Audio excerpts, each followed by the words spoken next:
Welcome back, Fire Tribe. Welcome. What up? What up? Back. It is Monday, October the 13th. See what I did there? A little Halloween, I know Monday, but a little Halloween action for you. International break. What do you mean? Like instead of Friday the 13th, it's Monday the 13th. Oh, Pretty good, right? holy! What do you mean? What do you mean? Rough start to the episode already. It's always going to be a little rough. Yikes. Another international break wrapped up. We're going to talk about that in a bit, but we are going into game week 8 now. Last week, right, we did a just totally midfielder episode. We're back to regular programming this week. Outside of, we're not going to talk about our mini league because we talked about it last week, but we're going to be transfers or topics, transfers, and then our player picks going into game week 8. I think we're going to start to see a lot of wild cards getting played very soon. Last I checked, only about 5% of players have played them. But I think people are going to start playing them. And the reason I say that is because, as we've mentioned many times, the AFCON is starting in game week 16. This FPL season, you get 5 free transfers from that AFCON, which means you should be using your transfers between weeks 11 and 15. You should use all 5 of them at some point in that period, because if you get to game week 16 and say you have 3 transfers banked, you're only going to get 2 free ones. They're not going to give you more than 5. So you can use that game week 11 to 16 as a way to basically replace your entire team. 10 of your 11 people can get replaced. If you pick 10 really great players for the future, you can now push your wild card chip usage or free hit chip usage back further into the second half of the season. So a lot of strategy there, but just be aware, like, use your wild card soon because you're going to have a lot of transfers coming up. That was that. Fellas, how are you? Good, man. My company was nice enough to give us a wellness day on Friday. Lucky. So I'm feeling, as my boss said, I should be feeling recharged, rejuvenated, and ready to attack the week. That's what I was told today. Until you watch Man U this weekend. Whoa. And it all goes back. We won. All right. Oh, yeah, fair enough. Come fair on. enough. You didn't have off today, right? Did anyone have off today? I did. You did have off. Yeah. No, lucky you. Yeah. Lucky you. That's a nice one. Was your weekend good though? Yeah. You were with not me bad. a little bit this weekend. I was. Yeah. I was with you. Watched some football yesterday. Wow, guys. Thanks for Slept leaving. American football. Slept in a bit. Sorry. That's cool. No, I don't. I No, hate football. About once a month we meet and hang out without you, just so we can talk shit. And it's just us Right. two. We don't include the baby. We don't include the girls. Just Yeah. literally Phil and I. Yeah, we go to your favorite bars and favorite drink your We favorite actually go to beers. the bar down the street from your house Yeah. and don't tell you we're there. I'm actually getting sad. It's like Just everyone knows Liv out there. Liv actually knows we're there. We tell her Yeah. we're there. We tell her not to tell you. That's Yeah. the only part of this that doesn't surprise me. it's like how many beers do we need to drink before we go egg your house? Surprisingly, We've never it was egged it. only, It's not that it was many. only 2. It was only 2 beers. That's what was crazy. First sip, I'm like, let's go, Sean. We're out of here. It's like, Anyway, okay. Anywho, so like I said, back to regular programming. We're going to hit topics, then we're going to hit transfers. So let's get started.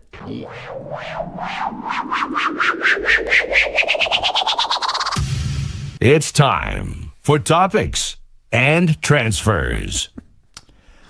All right. So topics this week. We're light on topics. Like, again, international break, not too much to talk about, but a couple things I just wanted to mention. First being Salah did have 2 goals against the powerhouse that is Djibouti. I joke, obviously not much of a powerhouse, but Salah 2 goals. Maybe that kickstarts his FPL it won't. numbers. I don't think it will because Dave said it last week. It's a Liverpool problem more than it's just a Salah problem. Now, of course, he needs to play better, but the team in general. He keeps scoring an international break. He's wasting his goals against these true. useless teams. Good for us. Now That's great for us. We'll take save him for Wow, the weekend, at this dude. point, most people are on Haaland, so, at this point, it doesn't... Do we know what the ownership right now is for? Do you want me to tell you? I what the got it right ownership here in a for second. Salah is? It's probably got to still be in the 20s, right? Almost 40% still. He is 38.4%. Only Semenyo's ahead of him. Now, I am sure a lot of those people also have Erling Haaland on their team. Possibly. They're doing I can't do that cross-check for you right now. no. But Okay. that's still highly owned for what he's worth and his output. So Yeah. maybe he'll turn it around. Yeah. So that wanted to mention that, right? Just let the people know Salah did get 2 goals. Also, another superstar that missed 2 PKs. Can you believe it? Maybe it stunts his excellence in FPL. No, because Haaland then also got 5 goals anyways. Okay. Got 3 shots. I thought, are you sure it's not 5? He didn't score 5 goals. That was a different game. Yeah. Which game am I thinking of? No, he scored 3 against Israel. Yeah. They I'm won talking- 5-0. I'm talking about Yeah. Moldova. Did that game happen recently, or did I mess that up? Someone fact check me. Live fact check. Well, no, yeah, he scored. That was he like did score. He that was did a score previous- 4 or 5 in a game. that was a previous international break. Yeah. What the heck am I looking at? Oh, I see Israel 5-0. I did look at. You're right. That was match day 6 out of 10. He scored 5 against Moldova. He did score. Okay, Yeah. so I was half right. But yes, Phil, against Israel, he scored 3 goals. Yeah. But he did miss 2 PKs. Doesn't matter. Dad Doesn't brain. matter. It's not FPL relevant. He's still the best Yeah. forward on earth. I was just thought it was funny to see like the disparity with some of these international teams at times. And then on the flip side, sometimes it doesn't go so well, which we know is unfortunate. Ollie Watkins did suffer a knock against, or in it was against Wales in England's first game, so he's out in their second game versus I think Latvia, I believe. He did go back to Villa. It sounds like it's not serious, but again, they tell us this all the time where, he'll be fine, and then he just doesn't play. So keep your eyes out on Watkins, especially a Villa team that's struggling. Who knows if they're going to try and mix it up. So keep your eyes open there. Enzo Fernandez too got hurt for Argentina. Enzo Fernandez. I think it's a knee. Never He good. left their camp, went back to London. That Should be some updates throughout the week, but Yeah, that one that's- particularly annoys me because I just wildcarded and picked him, and I want a bench boost this week. So That's a big one, knowing that they're down Palmer and now they're down potentially Enzo. That's a big deal for that midfield. I think yeah. Esteval picked up a knock too. Oh, I was going to say International he break? would be an interesting guy if both of them are I out. don't even want to mess with it, not knowing that there Yeah. are Let me- terrible it's too injuries. Let me fact check myself on that Am one I- just to make sure. I'm pretty While sure you he did, fact though. check yourself. Yeah, he did. He did pick up a knock, but it's not. I think he was. Oh, it was the flu. My Yeah, bad. he should be good. Okay. But 2 players that played as if they were injured, Isak and Gyökeres, Yeah, dude. looked absolutely My horrendous goodness. against or with Sweden. So I would recommend you watch some highlights of the games because they look lost. Now Sweden as a whole They're hasn't in a- looked good. They're in a playoff. They have to fight for their lives to make the they're World struggling. Not sure how that translates to FPL. I think Isak is still getting in rhythm, so that's expected. And Gyökeres is kind of in a slump. I think he will turn it around, but it was interesting to watch them. Cup. Yeah, with those play. two They- players, they did should not be- look good. They should be a powerhouse playing against some of the teams they get to play against. And yeah, that's crazy that they. I don't know. Something's just off. Something's off with them. Yeah. But all right, those were the only topics I had. Like I said, nothing serious. Again, we're in international break. We'll be back to some good topics next week, I'm sure. So, Dave, transfers this week. Who's coming in? Who's coming out? The ins are, a lot of them are pretty self-explanatory. Semenyo, Holland, I don't need to talk about them. 3 Arsenal guys, which we probably don't need to mention. Gabriel, Jurriën Timber, Bukayo Saka are all on the ins. Arsenal's schedule just got really good, so that makes a lot of sense. Mohamed Kudus is in there, who I think I mentioned last week. I think you're about to see some more returns from him. I think he's played really well the last couple of games. Moise Caicedo becomes an even more valuable Chelsea asset if they're missing Enzo Fernandez or Esteval this coming week, and he's been super consistent all year. And Mr. Voltmata for Newcastle is the last guy in the top 8 transfer-ins. Sean's shaking his head. Don't know why. The man just keeps on scoring. Yeah, because he's got 3 shots and 3 goals. Look, he's That's why just- I'm shaking my head. Sean doesn't appreciate efficiency. I do appreciate efficiency, but I know how it ends. Okay, I know Hey. how efficiency ends. Last Look at year it Grealish. worked for you with Chris Wood, so Yeah. Yeah, and look how it's going this year for Chris Wood. that's this year. Maybe Ultimate is the Maybe Chris Ultimate. Wood of. Maybe Ultimate is the Chris Wood. We'll find out. I guess we will find out. I think I know. Fair. What else? Anything else? No, that's all the ins. The outs, Mo Salah is the most transferred out player by a long way, which Guys, he is, just scored 2 goals. We just talked about it. What are you doing? well, he doesn't get to play Djibouti. your booty every game. Jack Grealish can't play this week because I can't play against his parent club, Man City. João Pedro's on here, and I can't remember if I said this last week, but do you know how many shots on target he has in the last 3 game weeks? You did It's like say one. this, and I don't think I listened well One or enough. two. He has as many shots on target in the Premier League as you I do? in the last Oh. 3 game weeks. 0. He has 1 total attempted shot in the last 3 games. It sounds like Palmer might make João Pedro. That might be a thing. he might need some support around him. Yes, he might. So he is making way for a number of other options up front, most notably Mr. Woltmade that we just said. We just talked about Victor Gyökeres. I think he's about to turn it around, but many of you don't because he's on the outs. Richarlison, who didn't start Spurs last game. They're doing this thing where him and Tell rotate starts, I guess, I'm so tired of it. which I don't think makes any sense. If I'm a Tottenham fan, I'm just like, what? I don't think What is happening? I love Thomas Frank as a coach, but Mathis Tell is not a center forward. No. But anyway, what do I know? Yeah. Chris Wood, Bruno Fernandes, Hugo Ekitike round out the transfer outs. I think we talked about Bruno last week. We're all still fairly in on him, given his importance to Man United. Wasn't in my wildcard team, but Phil's a big supporter, Yeah. especially given his Portugal get up this week. I say let's not pretend that he's on the back. We know who it is. Yeah, it's number 7. Muchas gracias, afición. Este para vosotros.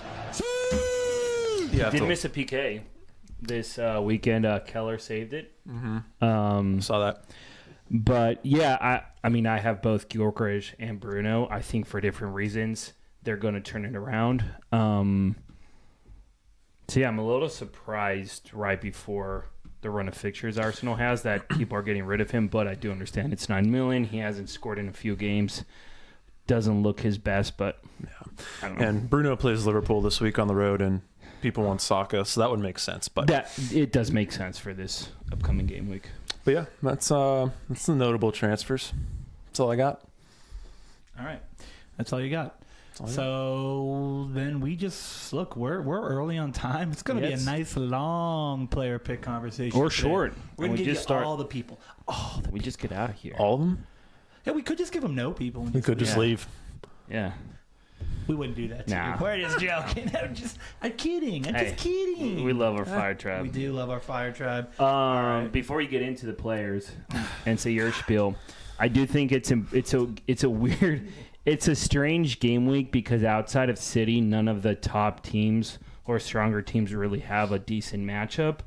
You could consider Liverpool against United being a good matchup for Liverpool, but United's played them pretty strong the last few games. So I know it was like 2-3 years ago when Liverpool was just running train on them every single game, but that has changed. So long story short, none of the top teams or stronger teams have good easy matchups, and then all the bottom teams play each other. You have Burnley against Leeds, you have Sunderland against Wolves, and then a West Ham against Brentford, which I think can fit in that category. So just keep that in mind when you're setting your team or you're looking for transfers and players. You could potentially choose some of those cheaper options from those lower tier teams.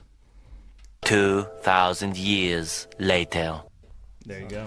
It's unnecessary. Thanks. It's a Hey. Bye, Sean. Thanks. Hey, you're welcome. Now can I do my spiel? Yeah, do your Sure. spiel. Yeah, whatever you want. All right. Now we're on the player picks. Let's go.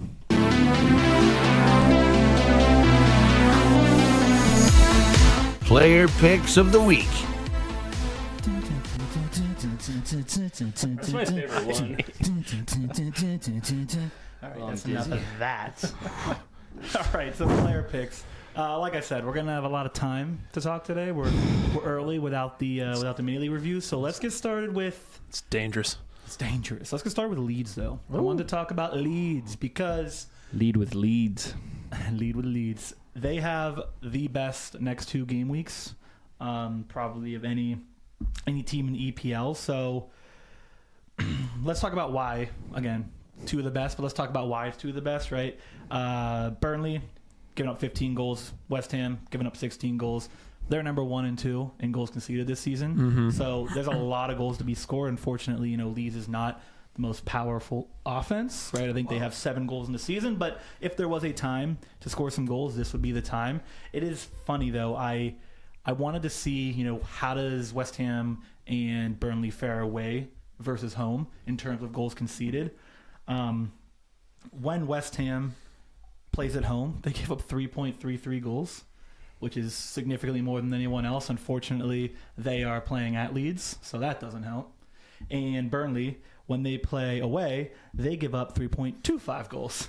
At home, they're actually much better, and that's where they're playing Leeds. So I just throwing that out there as an extra little, think about it, right? It does look like a very, very good matchup, and it probably is, but the two teams they're playing are significantly worse in the opposite place, right? So just think about that. Wait, you're saying that Burnley's been bad at home? Burnley? No, what I'm saying is Burnley's playing at home. They're significantly worse away from home when it comes to goals conceded. Makes sense, right?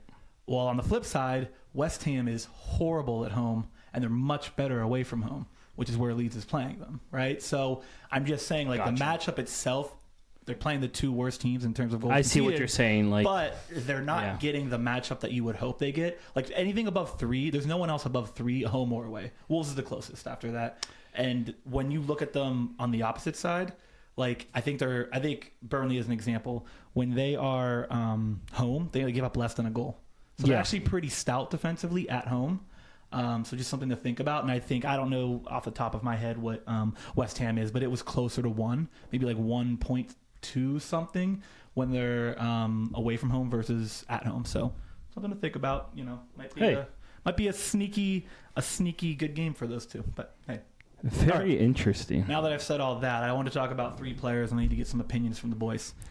Fine. The 3 players to me, if you have one at the end, you throw it out there. The 3 players to me that are the most interesting from Leeds at the moment: Stash, who is the most owned at 3.2%, Longstaff, owned 0.6%, and then Calvert-Lewin is up to 1.4%. Those are the 3 guys to me that, and we're not talking defense right now. I'm talking offensively. Okay. Defensively, it's Joe Roden. I was going to say, how are you going to just do my boy Joe Roden? Joe Roden's number 1 defensively. Goodmunson is probably number 2. But I'm talking offensively. We're talking about trying to score some goals this week. Fine. So I want to start with Stash, right? Like I said, he's the most popular option on Leeds right now.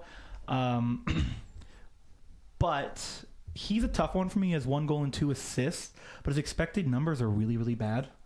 0.1 expected goals per game and 0.12 expected assists. That XG ranks 120th overall, and the XA ranks in the 80 range. He's outperforming his XFPL by 7 points. It also sounds like, and I'm not 100% on this, but it's just something I read, that he may be getting moved off of corners, which is just going to hurt his XA even more. Plus Leeds anyways is bottom 6 in corner kicks. So they don't get that many. So before I go further, is anyone up? I'm down on him because it looks like he started well, and he's kind of, if you look at his XA, XG, it's getting worse as we go on. He's going out of form. Does anyone disagree with me on that? No. He's more of a DEFCON guy, but he's only gotten DEFCON twice. I'm just going to lump Longstaff in with him, since you said you want to talk about him too. I do. They're pretty much the same. I think Longstaff has gotten DEFCON twice as well. Yeah. Neither of them have provide a lot of goal threat. No. A lot of their creative numbers are both equally, I'll call it, underwhelming. Yeah. They're cheaper DEFCON guys, but I think you can do a little bit better at that price point. If you're looking for DEFCON, like Granit Xhaka comes to mind. So I'm not super interested in either one of them. No. I don't hate Stash, but like I said, I think there's just a couple guys down there at that price that I would take over them. On Longstaff, to your point, the expected numbers are as bad. It's 0.08 expected goals, 0.24 expected assists. But that's game week 3 on. He didn't play very much in game week 1 or 2. It's true. So I just kind of removed those. But when you look at him by game, his numbers have increased every single game since game week 3. So that does point have, being is he seems to be coming into form. Stash seems to be coming out of form. Yeah. So if I'm picking between them, I actually think Longstaff's probably the better option. Longstaff does have 1.2 expected assists on the season. So if you're going to go with one of them, I feel like I'd probably go with him. Longstaff. To be honest, yeah. Yeah. Again, you're splitting hairs. I don't care for either of them. So I understand you don't care for either. I'm just trying to give the reasoning as to why you might it's a very want either. It's a very differential. Put it that All way. right. Well, let's get on to the guy that is probably actually of a little bit of interest, and that's Calvert-Lewin. We all know Calvert-Lewin. He's been around for a while. 5.5 million, 1.4% owned.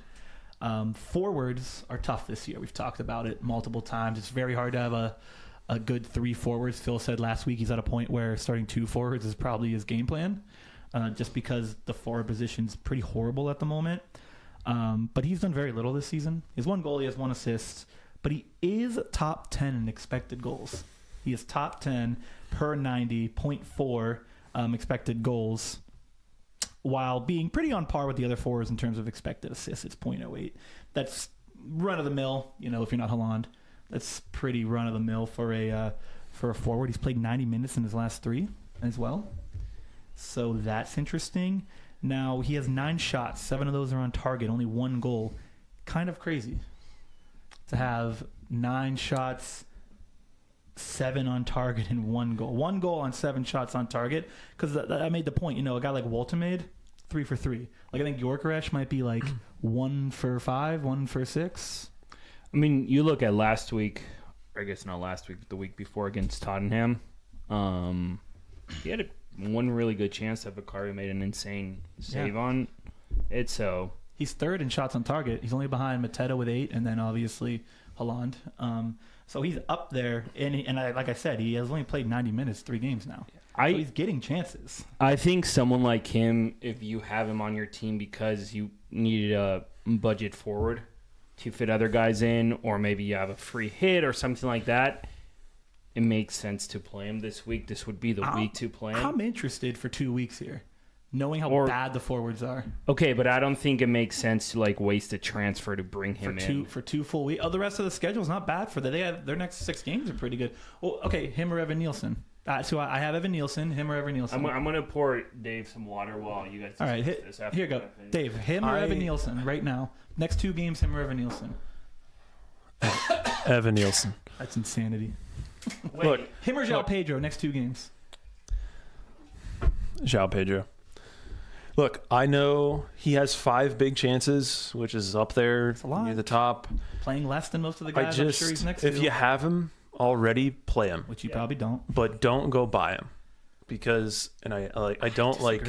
I'm not like some expert soccer analyst. I think I know what I'm looking at. Yes, you are. I just don't think DCL is that good. And I don't think he's that good. And I did this last year with him too. We saw it at Everton. He's not that good. He had a hot stretch. I'm back. Thank you for the water, Phil. Yep. Some foamy water. Some foamy water. That's just some Mio he put on there. Put some whipped cream. But I just don't think that I just don't think he did this last year, and I fell for it. I bought him last year, and he did absolutely nothing. He's having a hot stretch. New year. He's playing well. New year, new Lewin. I just can't bring myself to do it again. The thing is, so if you have him, play him, but don't go buy him. I've watched 2 of Leeds games. I've watched 2 of Burnley's games, and I feel much better watching Burnley play than I do Leeds. Bunch of haters. And yeah. You're a hater, yeah? I'm a hater, and listen, if he scores, the timeline's going to go crazy, and no, because I'm going to have him. So. No, because I'm going to have him. So great. Please go buy him. We'll hear about it. I probably will. It doesn't make sense to waste a transfer on it. Yeah, I'm with them. The word waste is just being thrown around. Insanity. Go buy him. Get him. Use those AFCON transfers. Yeah. AFCON. Okay. You don't have yet. All right, that's probably the extent we need to talk about Leeds for one day. Let's move on to a guy that I mentioned, JP Mateta. Dave wants to talk about JP Mateta because JP Mateta is the man of interest this week. So, Dave, I'll give you the floor. Yeah, I bought him in my wild card. What a waste of a pick. Shut up. Shut your mouth. Shut your mouth. Look, if you watch Crystal Palace play, all their chances go to him or Sarr. That's pretty much it. He's second in XG behind only Haaland amongst forwards. All of his big chance stats, shots in the box, shots on target are all up there. He gets 2 glorious chances a game, and he just hasn't finished them so far. They're coming. The goals are coming for him. He did the same thing last year. He started slow, and then his finishing came around as the season went on. That's going to happen soon. He's got 9 big chances and 2 goals. So I think it could happen as soon as this week for him. That's the reason I bought him. So I think you all should do the same. There are some people that have some minutes concerns with him, which I get. I think he only needs 70 minutes to score and make a difference. So that's where I'm at. Did we ever switch off of Calvert-Lewin, or was that just the exact same conversation we just had? Yeah, but one of these players is good. The other one is not. It's weird. You said last year they were both had a hot streak, and Yes. now you're saying it's going to come, like I said. Yes. And see, last It's weird, year, like we just had the same conversation with a different last year player. they both started One's- slow, and one of them got way One's back. in second in XG and one's in third. It's No, weird he's how not that in works. third. Yes, he is in third. Calvert-Lewin? Among forwards. No, he's in 6th. Amongst forwards. I'm looking right at it, bro. 0.4. Oh, you're doing per 90. Yeah, you're right on that.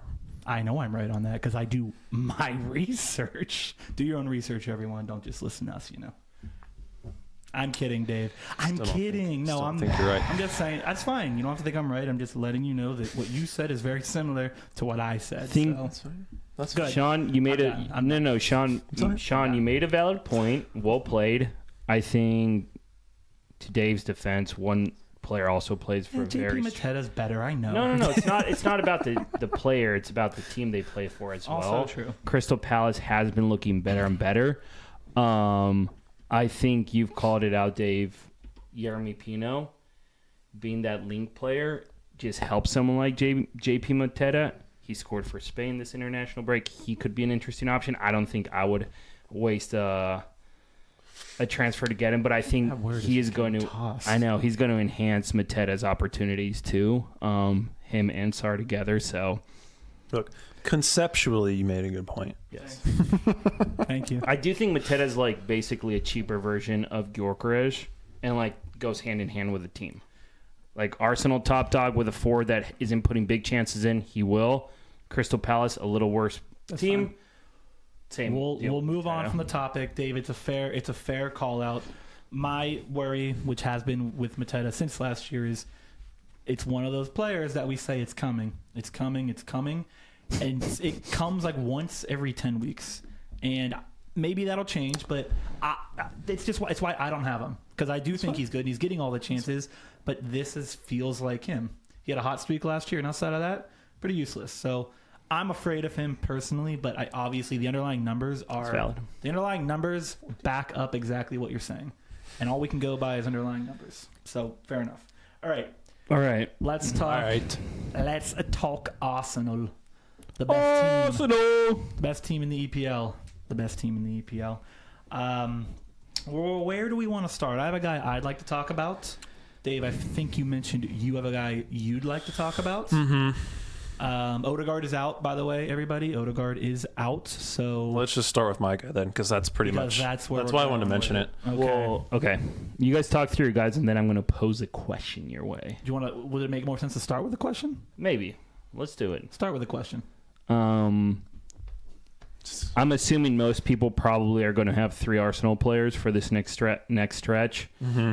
Would you go 1-1-1, meaning one defender, one midfielder, and one forward? Mm-mm. Defender counting Raya or a backline, or would he go 2-1 and cut out probably Gyökeres?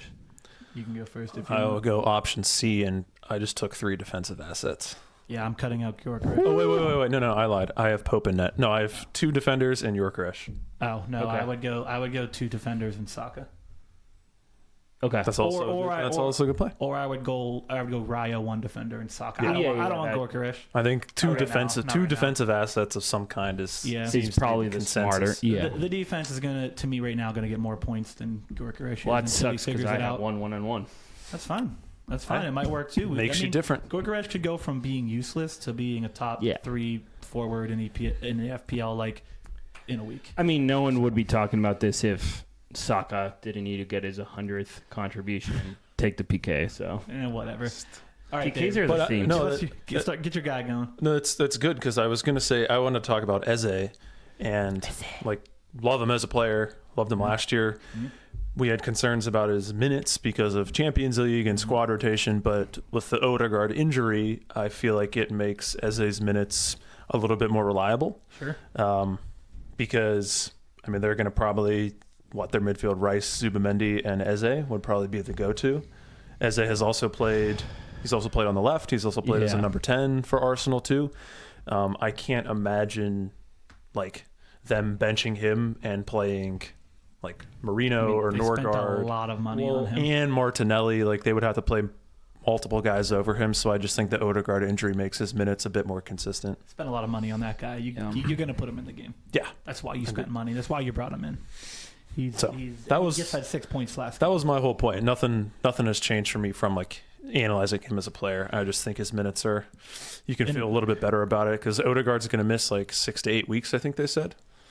Yeah, it's an MCL strain, I think. Yeah. I mean, his last 2 games, he's averaging right around 0.45 XG, which is better than all the forwards except Talon. So that's not too shabby. You like that, especially like you said, it's a really good schedule for Arsenal. They're the best team in the EPL. So maybe it doesn't work out. It's not a bad call. Like he's going to be as relevant as the other midfielders you're probably going to try and pick up. So he is a fun. I guess I don't know if he's a differential at this point. Is he 13%, 13.4%. In the midfield, I don't know. I mean, there's a lot of midfielders, so that might be considered differential, 13%. But let's see where is he? He is number 10. He's 1, 2, 3, 4, 5, 6, 7, 8. Yeah, he's the 10th highest owned midfielder right now, right behind him, Bumo. So differential-ish. Yeah. I would say differential-ish. No, I like that, Dave. I'm going to go, on the other part of the question you asked, I'm going to talk about a defender. Not too outlandish here. I'm going to talk about Jurrien Timber because I think that Jurrien Timber is the best option on defense right now for Arsenal. And I got a new gift. Oh, man. It's great. Listen, I'm just having fun. I'm just having fun out here. No, I make those little things when I think it's a player that's going to be relevant. We have Haaland, we have Palmer, now we have Timber. I think Timber is going to be a relevant player throughout the season. I think he's the second best option. I know, obviously, Gabriel could probably be considered the best option. I personally think he's the second best option, possibly the first best option. He is 18% owned. He's flying up the ownership charts right now. But he offers really good attacking potential thus far this year, which, I mean, I knew he could, but I wasn't expecting it to be as good as it is. It's 0.16 expected goals per 90. That's 7th amongst defenders, which is pretty solid when we're talking about guys like Munoz, like Senese. Like, there's a lot of guys that are really good at pushing forward. But what you get with him that you only get with one other guy in that top 7 is Arsenal, right? You get 3 goals against, which is the best in the EPL. You get 4 shutouts, which is second in the EPL. The only guy that's better than him is actually Thiaw, a guy you mentioned. Newcastle has 5 shutouts. They're number 1, but they've given up a few more goals. So he's the only guy in that top 7, though, that's relevant, right, in terms of attacking. The other ones are, from Everton, Brentford, Wolves, Sunderland. So, like, outside of Thiaw and Timber, like, those are the top pushing forwards. Like, okay, so I said all that. Do you think he's going to be more relevant until the midpoint of the season versus Gabriel? Not when I say more relevant, I mean, who do you think hypothetically gets more points going to the halfway point of this season? Because they're both going to get shutout points, and I just think he offers more forward over Gabriel's corner potential on headers. Yeah, I think that's a flip of the coin.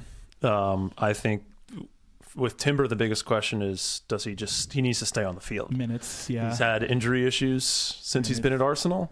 But when he's healthy, yeah, I think it's a coin flip between him and Gabriel. They both have goal threat and, attacking potential in their own ways. Yeah. I think the one thing Gabriel's going to be more consistent. He gives you 90 every game. He gives you 90. He's going to high chance of getting DEFCON. If he gets DEFCON, he's probably going to be part of the BPS system unless multiple players pop off offensively. Whereas Timber, I think, is more of he obviously will get the clean sheet if they get a clean sheet, but his pop-off potential is obviously depending on the attack and return, which doesn't come as often for defenders. I will say the thing that I like about him, even more than his stats and underlying numbers, is the eye test. Just watching him play, he's like in the box more than Saka, for example, because Saka pulls out wide and he takes that defender with him, the left back, and then Timber just finds that space in between the center back and the the left back. And in the last few games I've watched, he's just always in the box. And if Saka cuts in, he plays him through, or he's just in the danger area 24/7, and that's why I agree. He's I think in the it's danger zone. it's a coin toss, but he is. I mean, he's like a Munoz at this point. 12% less owned, which is helpful. I was just gonna say he's kind of getting to that Munoz level. Yeah, so that's I wanted to mention Timber. Obviously, Gabriel Timber, take your pick. I just think Timber, he was interesting at the end of last year, and he is continuing that trend. And I really wanted to use that visual, so I had to throw him in.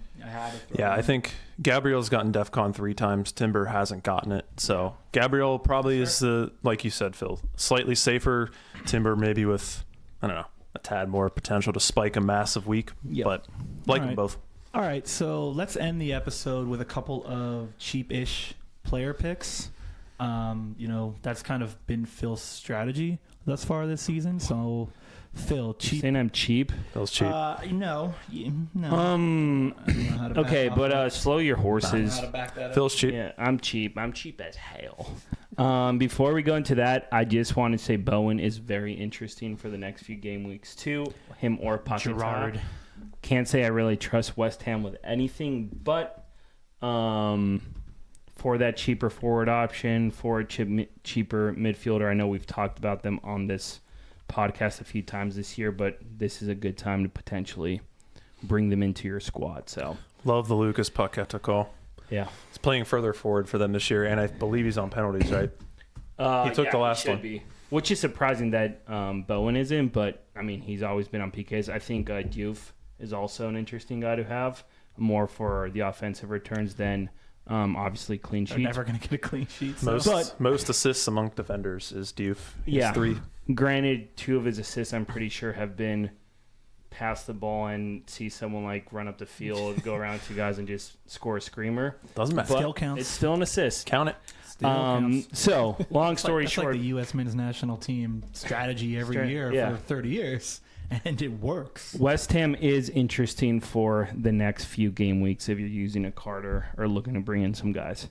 But to your point, Sean, I do think like most players probably have a budget guy from like Burnley or Sunderland, that 4 million range, just to be able to fit in a few other guys. And this kind of what I alluded to at the beginning of the episode with how the matchups matched up. This is the week where you can really play them. So like Alderweireld for Sunderland against Wolves could be a good option. Burnley, Dubravka, or Esteve for defenders could be a good option at home versus Leeds. We just talked about they give up less than a goal a game at home. Burnley does. Despite giving up a lot of goals, they 0.67 goals against at home. So they're pretty good at home. And here's the thing, right? When you look at most, like I have Gehi, Senesi. I don't necessarily like Senesi away at Crystal Palace. So will I play someone like Esteve over Senesi for this game week? It feels crazy, but this is the week where you can potentially throw in that rotation with these budget guys. You're also playing defenders against each other, so they're just going to absorb each other at some point, which you never want. Yeah. Right. Yeah, that was a challenge for me when building a team. Yeah. It's always a challenge. Joe Roden, too. Joe Roden's, and I have him on my team. I think, what's his name? Oh, my gosh. While you're thinking of that, everyone out there who doesn't already have Caicedo, great option, and we're dropping a short tomorrow on our socials, YouTube, so check it. You can see what we think about Caicedo. I think he's one of the top cheap options right now. Yep.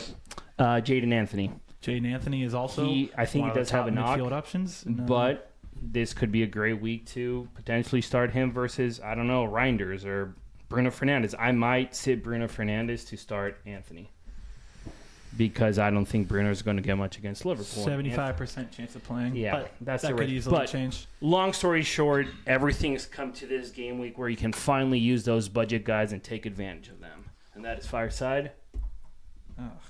You got to give me a warning. Sorry. He's not ready. Listen, I'm doing a lot. You're doing a lot. I love that, Phil. That's, we get a couple weeks in the year where you really get to utilize some of the bad teams all play each other at one time. It's like the stars align. So I love that. Man, I'll leave you with a crazy question. Do you have 3 Burnley players this week? If you're like wild carding or, well, not wild carding, but free hitting? You could throw in Dubravka, Esteve, and Anthony. No, because despite the defense only giving up 0.67 goals at home conceded, I still don't trust them defensively to think they're going to get a shutout. To have 3 of them. They have to have the highest chance of a shutout this week. Yeah, but maybe over City. You said if you're free hitting. Yeah. Maybe, yeah. I mean, they probably have. That'd be wild. Probably have some of the top chances, but I don't want any offensive players. I mean, Jaden Anthony. If he plays, is the only one. If he plays, Yeah. so okay. Fair, I mean, yeah, I would be willing to play 2. If I had a free hit, take 2 Burnley defenders this week. Yes, I would. I think that's fair. Dubravka, goalie defender. I would be willing to do that. Yeah, I have Dubravka and Rodin, and I'm bench boosting this week, so I need a 0-0 game. Yeah. Good luck with that. Listen, I only had 4 million left. Yeah, rare. All right. Well, that is all she wrote, boys. All she wrote. Who's she? Whoever you want she to be. Nice. Yeah. So, Game Week 8 coming up. Next week we'll be back, same time, same place. Looking back at Game Week 8. Looking forward to Game Week 9. If you're watching us on YouTube, like, comment, subscribe. We really appreciate it. We love comments. We respond to them. We like interacting with everybody. Check us out on socials. We drop a lot of visuals, a lot of stats, a lot of different things on there. Instagram, X, TikTok. Check us out on Spotify if you don't want to watch us on YouTube. And I think that's everything. Yeah. You killed it. Sounds like I covered everything. Oh, and if you want to see our teams and some summaries and some extra content, if you want to be in our Discord, check out the Fireside Patreon if you're interested in something like that. And with that, now that I'm out of breath,